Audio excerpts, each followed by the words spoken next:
কবিতাৰ শিৰোনাম হৈছে আইতা। কবি হেম বৰুৱা।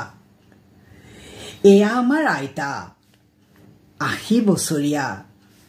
মধ্যাহ্নৰ সূৰুজৰ প্ৰখৰ তাপত নাইবা ঘনঘোৰ বাৰিষাৰ প্ৰলয় দিনত জহকালি জাৰকালি সকলোকে উপলুঙা কৰি ঘূৰি ফুৰা মৰাপাত বৰণীয়া চুলি। আইতাক লগ পাই সুধিছিলোঁ মই, তুমি আই লাখুটিত ভৰ দি খুপি খুপি বিচাৰিছা কি?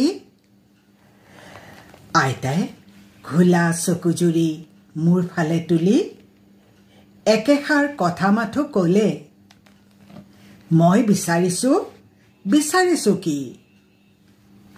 তই নুবুজিবি শুন।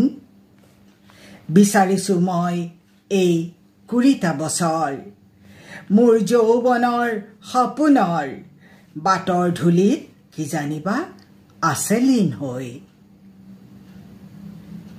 সুন্দৰ কবিতা নহয় জানো?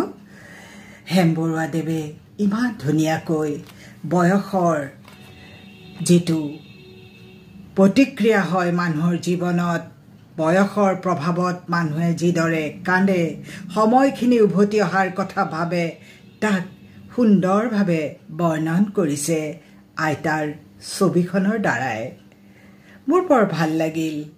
আৰু এই কবিতাটো নিশ্চয় মই ভাবোঁ আপোনালোককো এই কবিতাটোৱে আপোনালোকৰো মন চুই গৈছে, কাৰণ কবিতাটোৰ ভাৱ যি গভীৰ সেয়া সকলো মানৱৰ কাৰণে সত্য।